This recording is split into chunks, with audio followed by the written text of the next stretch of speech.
Phoenix, two titans of the LCUS at this time. Um, we do have a little bit of a delay here, but it looks as though they're just getting set up now. And we just have to see where this is going to lead. We do have, of course, champions on both sides.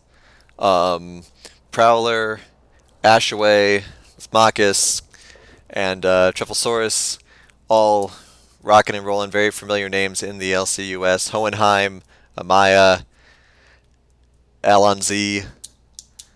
Apologies to everyone, I'm not naming it off the top of my head.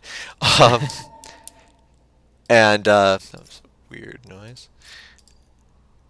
Yeah, it should certainly be a very exciting matchup.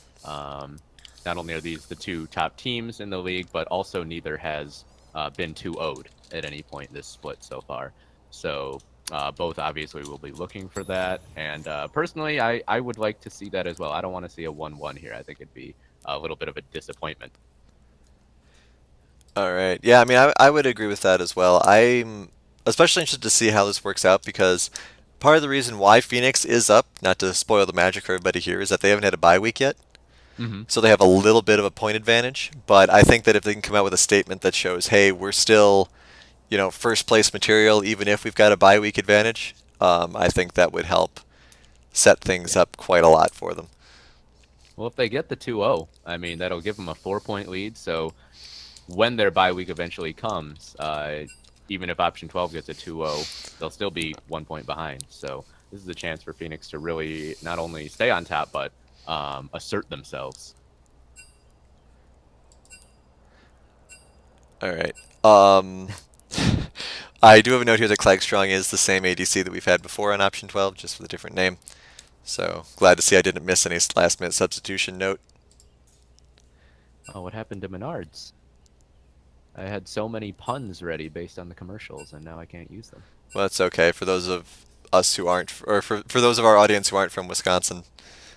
They wouldn't get it, so it's fine.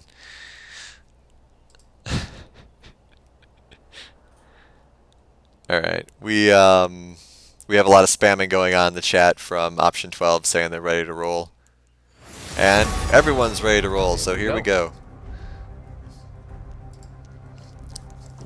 Option 12, Phoenix. So I think it'd be fun if we both go on the record here. How do you think the series is going to turn out between these top two teams? I think option 12 is going to win both, honestly. Okay. But I think that Phoenix will give them a fight in at least one of the games. We'll have to see. I mean, Hohenheim hasn't been doing as well as he usually is recently, and Hohenheim's generally been a cornerstone of whatever team he's on. So without that piece, Phoenix has been a little bit loose. I mean, obviously they have been, they have won a lot of games. They've beaten rather convincing teams in reasonable fashion as well. Like, I mean, they 2-0 take the Lantern, another team that has a cornerstone mid laner. So, cornerstone mid laner versus cornerstone mid laner, that kind of engagement. But at the same time, option 12 had a week, to practice, to think about things, and I think option 12 is hungrier, to be honest. Yeah, I would have to agree with you on that. I think, yeah, you make a great point with option 12 having had the bye week. We talked about how that's the reason, or maybe the reason that they're down in the standings, but it's also a great advantage to have that week off before a big match like this. Yeah, we'll have to see. A lot of focus on the top lane here. I don't think Amaya wants to run into any of Prowler's favorite champions. Meanwhile, of course, option 12, yeah, taking out all of Hohenheim's primary favorites. So we'll see what Hohenheim decides to pick up. And Anivia, just in case. Yeah, Nivea ban. Because otherwise, Lismakis would have grabbed it. Got to get that out of there. But we'll see. That actually could be a good sign for Hohenheim in game 2, because then option 12 won't be able to ban all of them. They'll be able to ban 2 of them and Anivia. And Jax again. Alright, so Jax is becoming a little more popular. This is the 3rd time in 2 weeks he's been picked, compared to 0 times in the last splits. So, nice to see a little more variety in what I'm assuming is the jungler position here for option 12. though it could be top lane. Actually, I shouldn't be making that kind of assumption. Trufflesaurus, more than likely will want to be someone like Sejuani. So Lucian and Trundle coming out on the side of Phoenix. Certainly not surprised by the Lucian, but a little surprised to see Trundle taken this early. This could be a Hecarim, actually. He's got Ghost. Could be a Hecarim or Olaf. Olaf, perhaps, yeah. Assuming he ends up picking it at all. Yeah, he's picking Kaisa. Go with the Kaisa. So he has not picked his yet, but I'm guessing when we get Alarm to jungle, it's going to be someone like that. Probably not a... Jack's Ghost does not seem common to me. Oh boy, are we going to see the mid-kindred again? I believe Marcus was the one who played that a couple weeks ago. And it didn't actually go that well for them. Nope. The Karma for a second. Much more normal. I like the Karma pick there because it is somewhat of a flex pick. You don't give away too much in your draft there. Yeah, I mean, there's also Jax is somewhat of a flex pick as well. So they have a lot of kind of vague picks here for option 12 if they choose to be like that. Ooh. Annie. Okay. Okay, Hohenheim. Well, I think we all knew in our hearts Hohenheim was an angry little girl. Playing Zoe all the time. Annie just seems like a reasonable evolution of that. Now, you talked about how Jax could be a flex pick, but also made the point that Trufflesaurus traditionally has played more the tank initiation style type of characters. You wonder if Phoenix has done their homework and will also know that. Well, we'll see. It looks... I'm not sure what where the I mean, Morgana's also a flex pick. I believe Lismakis has done Morgana mid before in the LCUS. At least someone has. I don't have the note in front of me. So, yeah, I've definitely seen it. I don't remember who it was, though. Nautilus, reasonable ban there. Get that tanky CC monster off the board. So we're looking at possibly top lane and support bans for Phoenix, or for option 12 to target to Phoenix. Yeah. Alright, so they're assuming that Jax is a jungle and took the Cho off the board. But once again, this is what these kind of flex picks and bans are great about, is that, you know, those could have been 2 wasted bans. Mundo think you a big sissy. Alright, take the Mundo out. Renekton, of course, is a very strong character that people tend to forget about. So potent in the laning phase. Alright, so we'll see what the response is here. We'll see if that Jax really is a top laner, which I still think he will be unless Truffle needs to change his... Yeah, I would agree with you on that.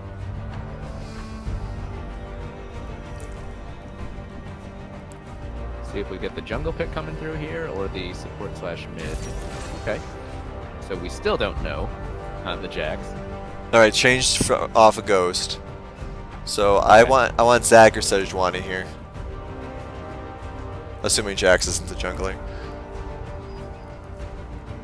Because you guys, they need somebody durable. They need a big slab of meat. That's not a big slab of meat. Shyvana. Okay. Look, I love Shyvana, but once again, we have no freaking tanks in game 1. Well, Shyvana will eventually become somewhat tanky. Well, yeah, but she's more durable than tanky. You know, sure. she's got the armor, and good for her. I mean, she's flat out my favorite jungle in the few times that I've jungled, other than Gragas, I guess. But okay, so it's a support Annie actually. Okay.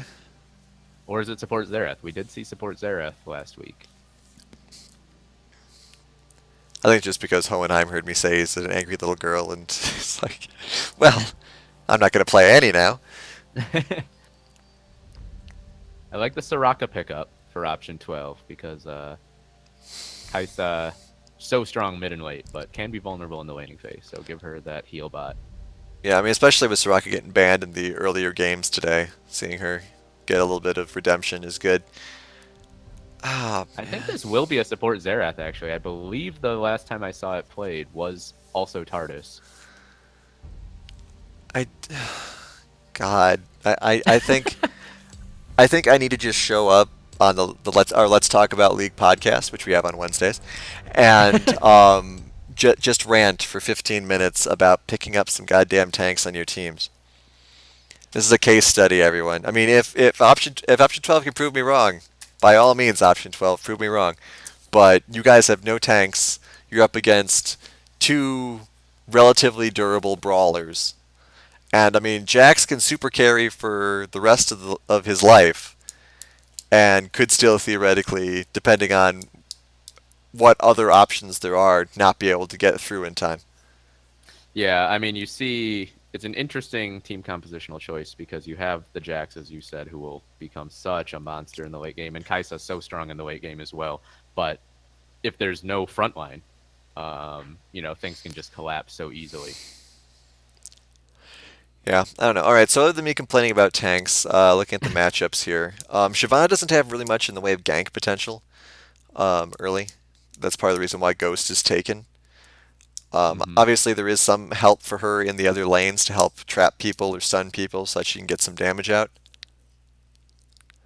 And there's very little hard CC on the side of option 12. The Counter Strike, and I guess sort of the Shyvana knockback. The Karma root. Yeah, indeed.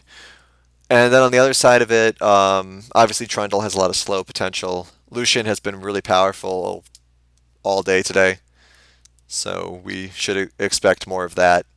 Xerath has stuns available, burst potential, surprise ultimates.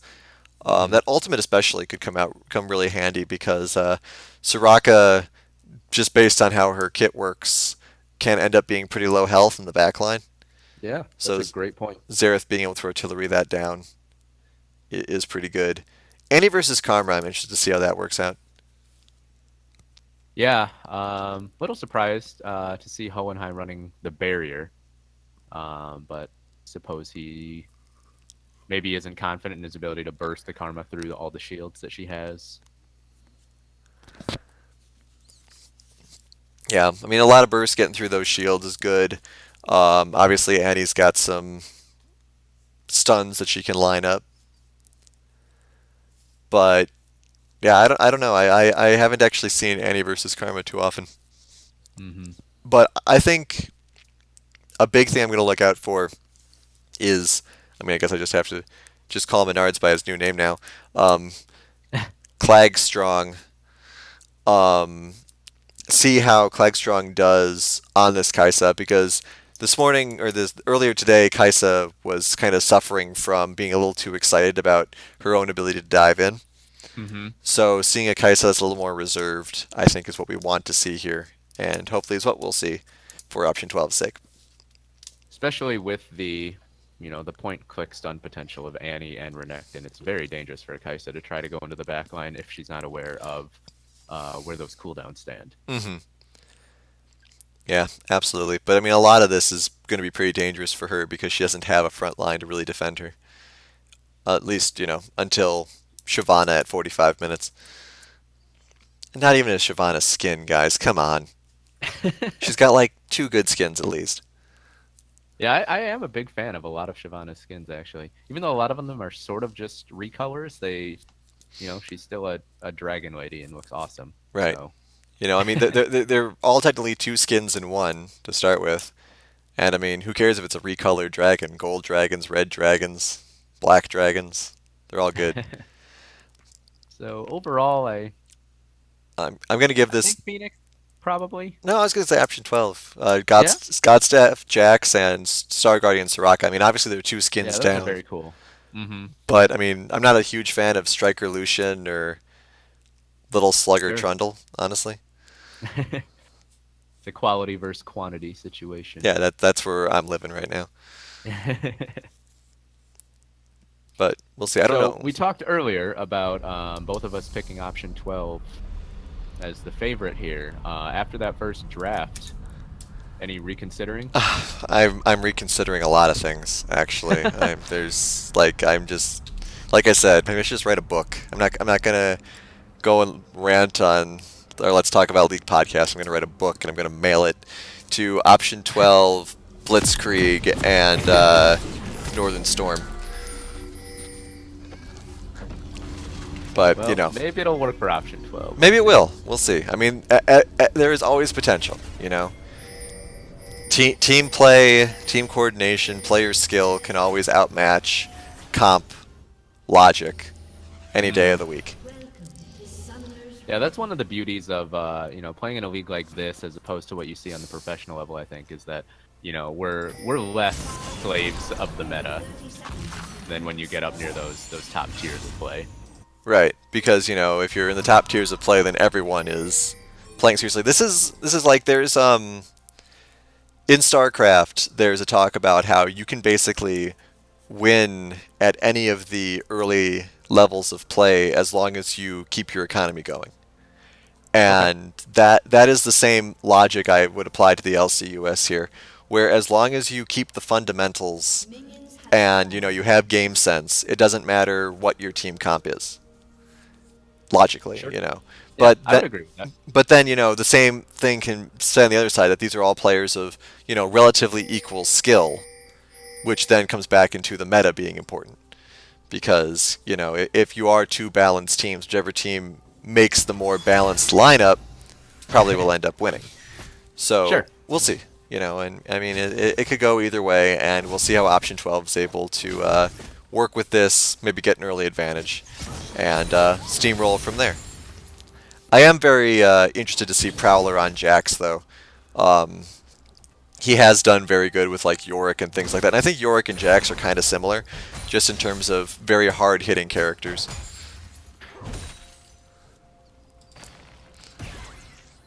Yeah, I would expect Renekton to win this early laning phase because that's sort of just what he does. Yeah. But Prowler could potentially get some outplay with the Counter-Strike.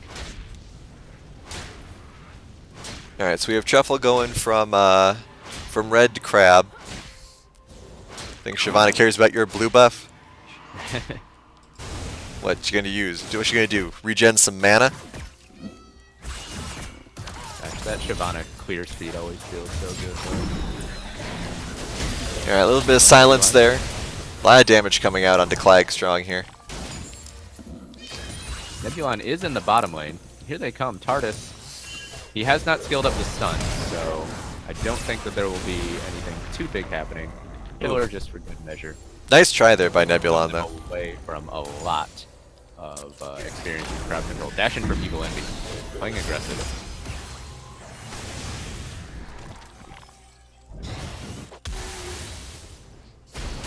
And a pretty aggressive invade from option 12 up here in the top side jungle, as Marcus and Truffle Source are both there. Amaya comes down trying to contest this red buff with Truffle. Oh, red buff's double teaming. Yeah, Amaya could be in a lot of trouble here. The ghost popped, and Flash is already gone from Amaya, and he just gives up first blood walking into his own jungle. Yeah, rather unfortunate for him. Good for Truffle Source. Got to get that level advantage to make up for Shyvana's lack of CC. Yeah, they're just taking everything in this red jungle away. Very nice setup from option 12. Marcus pushed in that mid lane, made sure he was able to get there quick. There's been a lot of bullied Trundles today.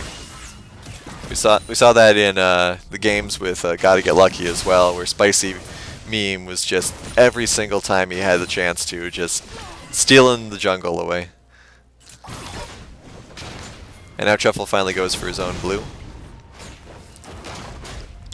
Surprised he's not giving it to... Go ahead. I was gonna say, surprised he's not giving it to Karma, but I suppose A, you don't want to give that to Hohenheim, and B, a little bit extra cooldowns help even if the mana regen won't. I think the experience too is something that Truffle wants at this early stage of the game. Oh sure. Hohenheim pretty low. May end up having to go back. Prowler being pretty aggressive now that he's got the level advantage on Amaya. We also see in the bottom lane, you know, all the action was on the top side, but Clagstrong and Ashaway have managed to absorb the early aggression from the Phoenix bottom lane, stay even in farm. Nebulon jumping in on the top lane. There's action in the bottom lane as well, though. Tardis is taken pretty low, but Clagstrong is out of mana. He pops the heal. They get the Ignite down, and Ash will actually pick it up. Clagstrong now continuing to aggress onto Evil Envy. He has the Plasma to pop, and there it is. a quick 2v2 outplay from option 12 in the bot lane. Yeah, big mistake there by Alonzi, flashing directly into the snare that Ashway had dropped.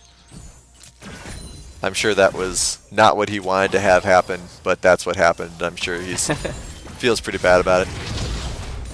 We talked about this earlier in the last series about knowing the capabilities of your champion in certain situations, and I feel like option 12 absolutely calculated that skirmish very well there. They knew exactly how much damage they needed to do and how much they could absorb. Yeah, I would agree, and I mean that's exactly what you need when you have a team comp like this. When you are on a team that is very low on, not even so much the utility aspect of it, because they do have 2 supports, but low on the durability aspect of it. You have to know exactly how hard you can push your champions, because otherwise you're going to get burned, like we saw a number of times in other games today. Truffle Source chasing in on the TARDIS, and Marcus is there as well. They don't see him yet, but he will get away as Nebulon was there to sort of scare them back. Marcus has done a great job, I think, of shoving Hohenheim's lane in constantly and then getting the roam advantage. Yep, definitely getting a good job with that, even though the CS is relatively equal. Relatively equal all around, actually. Prowler getting a little bit more of an advantage, but mostly because he had that death timer to work with. Perhaps even more impressive for me with Marcus is that he's managed to have this constant pressure in the mid lane, and he's stayed almost topped off on both mana and health, and he hasn't even had to use his teleport to gain that lane advantage. Yeah, absolutely. The Chalice of Harmony also helps quite a lot with that. Sure. Another skirmish in the bottom lane. I don't think this one will be as explosive, but Truffle Source is there with the Chilling Smite. He gets that down onto Evil Envy, who has to flash over. Starfall comes out, but I believe Phoenix will be able to get out. They have to burn the flash from Evil Envy, so a worthwhile gank for Truffle Source. A little bit of a preemptive ignite, I would have said, but might have helped scared him away. Now Amaya jumping in onto Prowler. He does have Dominus available. He hasn't popped it yet. There it is. So this is a straight up duel. And Jax wants that. Will the minion stop it? No. Amaya just barely gets out with the solo kill. Karth Assault. No one's listening. No one listens to me, but it's going to happen. And then we're going to get like a 12-0 Karthus. And you all are going to be just stunned. Evil Envy is extremely low in this bottom lane, but it's a very, very sizable wave that he certainly doesn't want to lose. Looking for the snipe was Flag Strong. He does have Killer Instinct available, so that would have been a kill, surely. And now he jumps in, looking for Evil Envy under the turret, but he doesn't have the mana, and forced back out. Both jungles in the mid area. Nebulon doesn't want anything, though. Truffle's at about half health. Chilling in the Pixel Brush. Looks like they're planning on going to steal that. That's what happens when you just blatantly move through that mid lane. Then they know where you are. Yep, and Truffle Source does get the smite down as well. Nebulon not able to secure that one for himself. A potential collapse coming in, but TARDIS is so low and he just gets destroyed by the cute Marcus. I'm not sure what that rotation was. You knew they were there, you knew you were incredibly low, and you just walked right into it. Yeah. I mean, maybe you can make a play there if you're full health, but the bottom lane of Phoenix was already poked down so low. And an Infernal Drake as well for option 12, so and everything is going the way they want. There's that one kill that Prowler gave up in the top lane, but I think he'll be fine. Yeah, that's what they want. They want to get this damage going.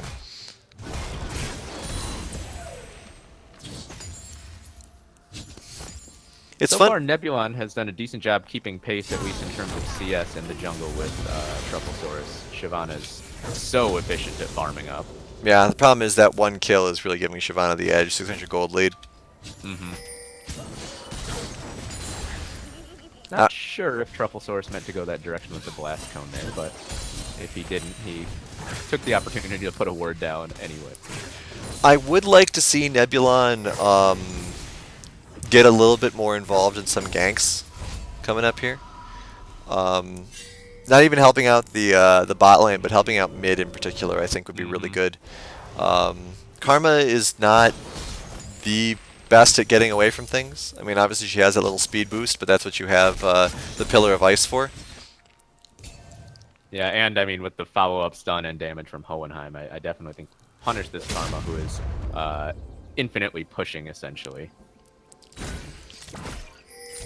But we'll see. Nebulon is heading up towards the top lane. He was spotted by a ward, and Marcus has pinged it out, and he is on his way to follow. We'll see if they try to bait this for a counter gank.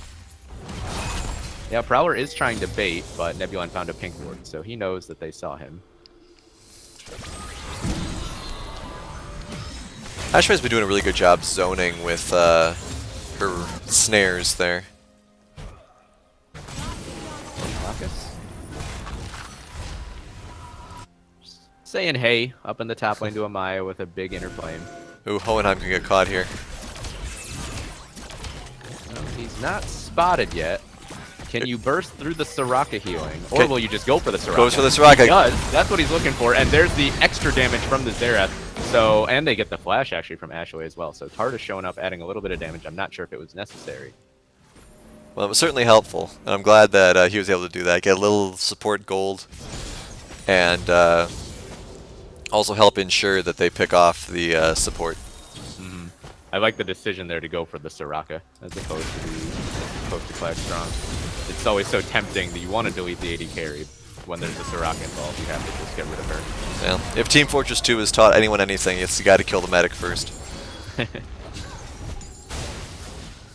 Granted, people don't actually ever follow that, but it's what you should be doing. Well, Hohenheim was following it, at least. And now Phoenix trying to put some pressure down. Truffle Source is in the neighborhood, so I don't think that this will go too well for them. Ashaway is back in lane as well. Good little throw-out stun there.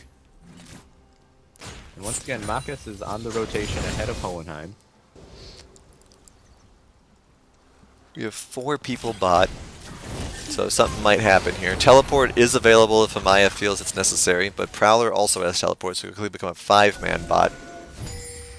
There is a deep ward at option 12's red buff that would be pretty far for Amaya to have to come from, though.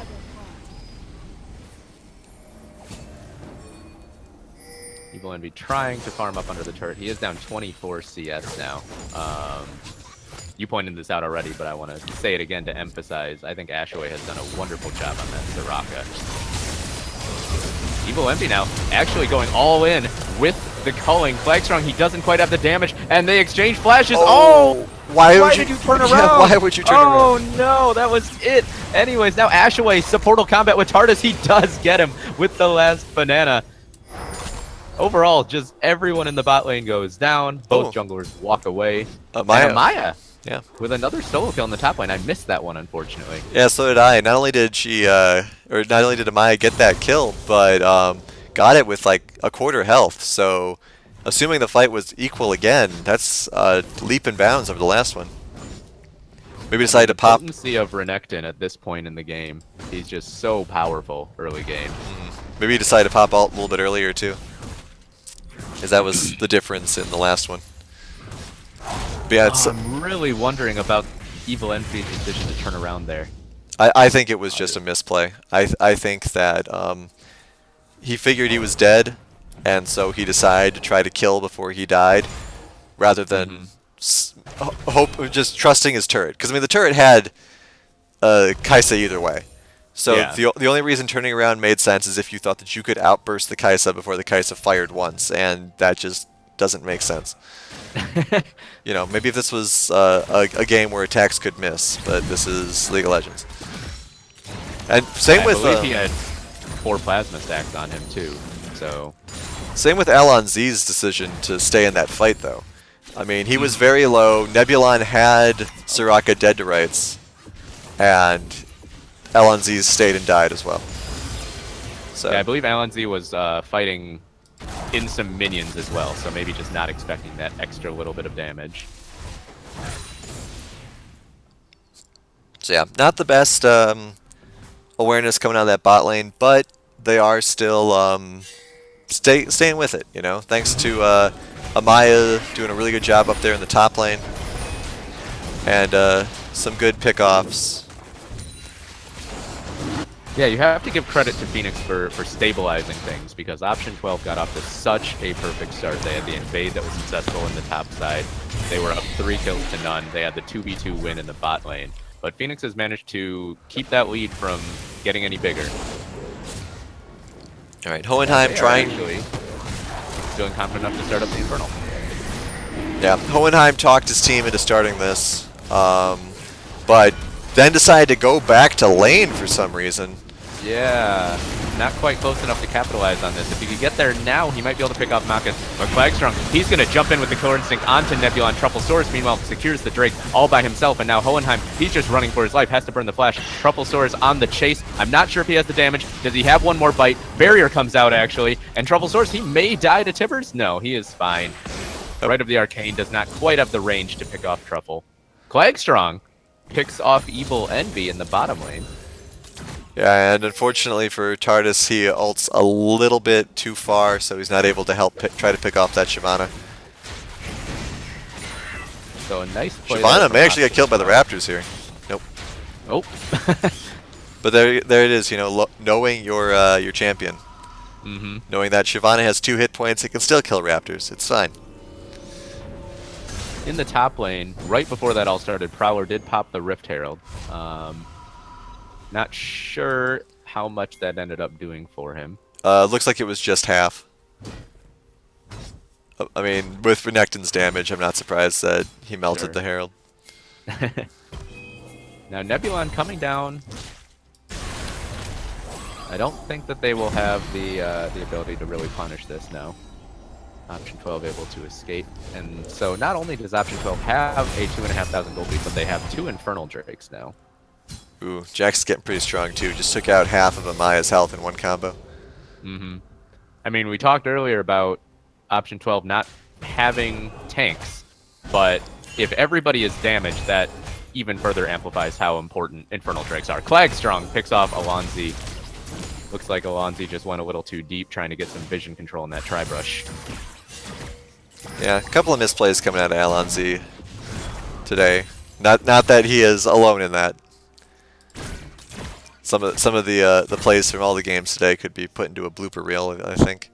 But we'll see. Trufflesaurus hanging out in the top lane. Yeah, Amaya is going to be in a little bit of trouble here. Alt is available. Rage meter is not quite where you might want it when you're going to get dived here. Yeah. Well, here we go. It is very difficult to die. Oh, but he doesn't get the Dominus off. Once again, just maybe waiting a little too long on that ult. I guess I shouldn't say once again. The other time he popped it just in time and he's fine with it. But I was about to say it's difficult to dive a Renekton, but not if he doesn't get Dominus. Well, I mean, the Renekton was also at half health. And the fun thing about Shyvana is that her ult provides you with a lot of follow-through when diving because you shove your target. Sure. So she was able to shove that Renekton basically out of the turret. Then they killed him and walked away. So the turret got like 2 shots off. But we'll see. I don't think Amaya got his stun off on either enemy. A lot of Hohenheim's rotations haven't been that great either. Hohenheim has been trying to maneuver around. Marcus may be in a lot of trouble here, though. Flash from TARDIS to get the stun. Trufflesaurus is there, but there's the damage. TARDIS taking the kill. Maybe could have given that over to someone else. But a successful pick in the mid lane. They finally punish that infinite pushing that Marcus has been doing. Yeah, get that kill off.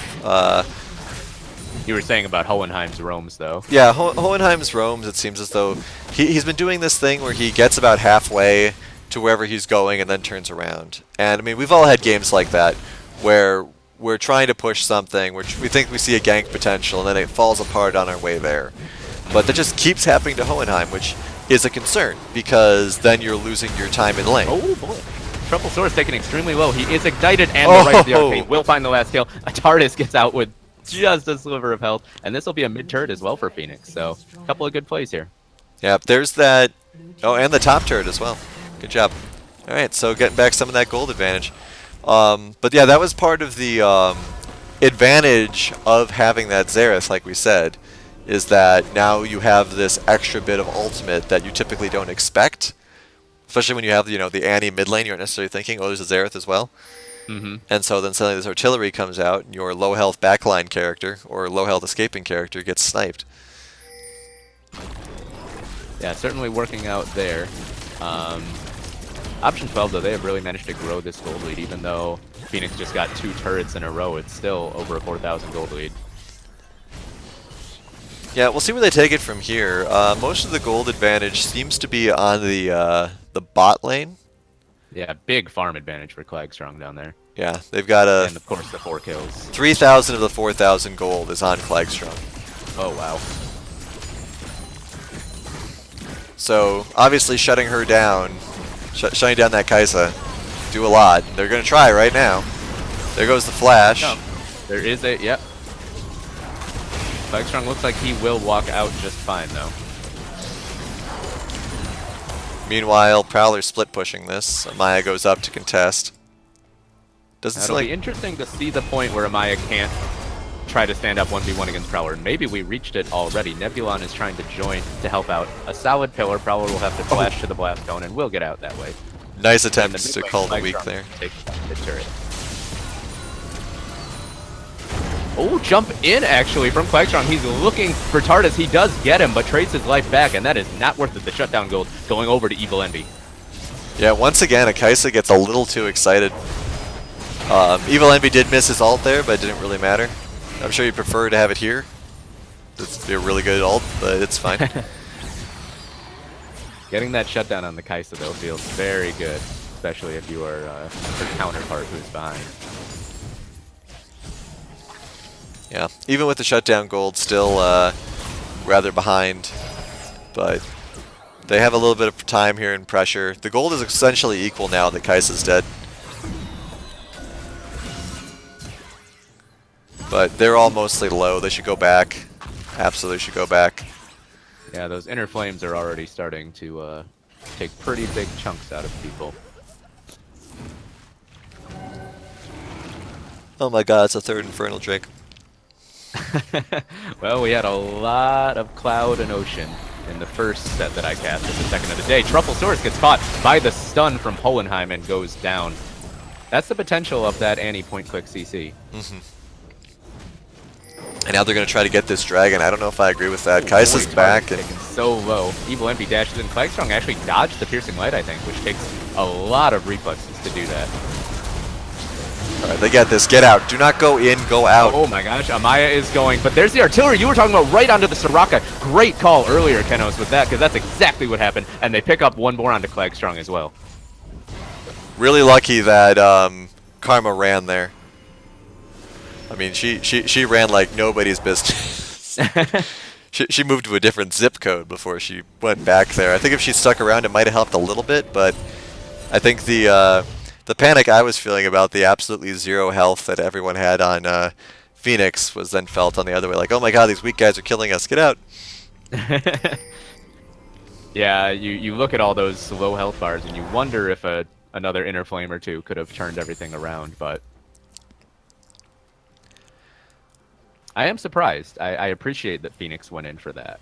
Yeah, and I mean, it worked out for them, obviously. They're 3k gold behind now, so again, it's literally just Kaisa. And now, if Evil Envy is left alone for about another 20 seconds, he should be able to get this turret, which will get them another 1,000 gold closer. And picking up an Infernal of your own is so important. Especially keeping it away from your opponent. Exactly. Triple Infernal onto a team that's running almost all damage characters. Boy, would that be scary. That's probably part of the reason why Jax has had the big advantage that he's had so far. Ever since they started getting those dragons, Amaya's been losing fights. Yeah. The 60 CS probably helped too, but Yeah, that's an advantage that Prowler's done a good job of steadily growing, because even when he was losing those ones up there, he was ahead or at least even on CS. Klagstrong is kind of alone. I think he realized that seeing with those wards, it's a little alone. Guys, you put a control ward and there's a ward right... Okay.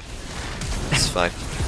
Oh, a flash in the mid lane. Two-man Tibbers, though. That could be big. Option 12. They are going in for this fight. Trufflesaurus is all alone, though. Klagstrong trying to jump in, finish off Evil Envy, but he doesn't quite have the damage and can't get past Nebulon. Amaya Chan is now in the back line. He gets the stun onto Prowler. I'm not sure if he'll have the damage to finish her off. Marcus Gonna. Oh, that's a big inner flame onto Hohenheim. Not quite enough damage. Yeah, they got to get out of there right now. Amaya's weak. Hohenheim's weak. Take your one free dragon kill and get out of there. You're gonna call for the Karthus again? Yes, I am. He doesn't answer. He's not answering my calls, but I mean, I don't know. For those of you keeping score at home, I'm counting at least 6 kills Karthus could have gotten by now. Like L on Z leaves almost every fight with no health. Hohenheim, that dragon fight and this fight both left with no health. But no, you had to go pick Karma instead, Lismachus. Just think about your life choices. Strong push coming out in the mid lane now from option 12. A pillar will bounce Flagstrong back. LNZ, get out of there. Oh man, Evil Envy alone against Prowler, that's not good. Oh, Nebulon going in by himself, and that's a lot of damage from the Kaisa. The plasma pops, and so too does the troll. Alright. LNZ's healed up. Now you're allowed to go back in the fight. So a quick pick there. The damage from Flagstrong is just so potent. Nebulon really underestimating it there, I think. Yeah. Now with another turret under their belt, they're back to just over 4K for a gold lead. Hohenheim taken down to about 30% health. Manages to dodge that inner flame. That might have been the death of him. Yeah, he's got to get out of there. I mean, this is the also the problem with Phoenix. Phoenix doesn't have real tanks. They've got bruisers. Oh, and Tardis just gets soloed down by by Prowler. And in the mid lane, Evil Envy and Amaya go down as well. The noose is tightening, and option 12 is happy to do it. So they don't have anyone who can kind of walk in and take whatever Kai'Sa's given out, you know? They have people who, once they get onto Kaisa, can take what she's getting out. But you Kaisa jumps in. Yeah. But you got to get there first, and they don't have anyone like that. Yeah, Hohenheim just got melted there as Flagstrong took the killer instinct. And we saw Tardis being soloed down by Prowler. That's another thing you pointed out in the last series, where you have these non-traditional AP supports that maybe get too confident against someone like a Jax. Or not even so much so confident as thinking, I've got a farm, you know? Sure. Because I exist to deal damage, and I need money to deal damage, and here's all these minions. Maybe I'll just go get some. Wait, I'm dead. Now starting up the Baron, option 12. They will do this very quickly once Jax gets here, although he's on the Scuttle Crab.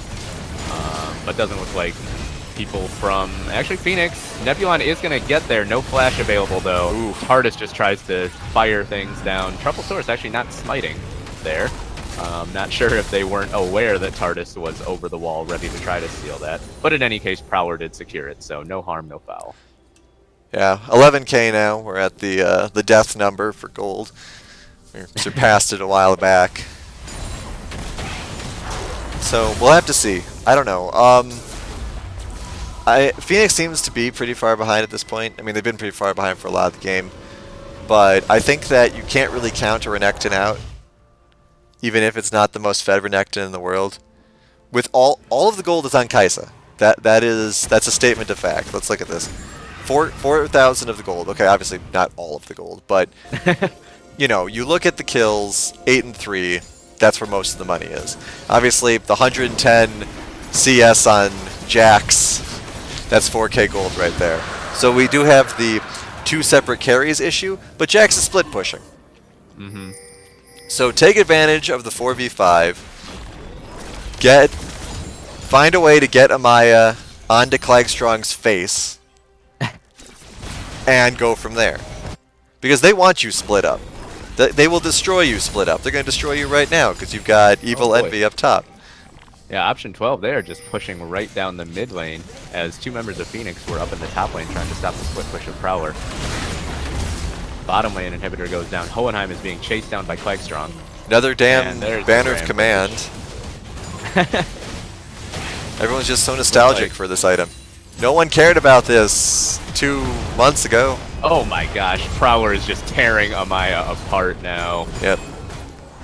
Yeah, this game is gonna end any second now. A very impressive, steady win from option 12, yeah. to be honest. Steady's one particular moment where, you know, that's where the game was decided. They were just steady all the way through. Yeah, steady is definitely a good word choice. I would agree with that 100%. I'd also like to talk about tanks some more, but you know, you can follow up on my 10-part miniseries about it. That'll be coming to HBO soon due to all the cursing and violence that'll be in it. Wow.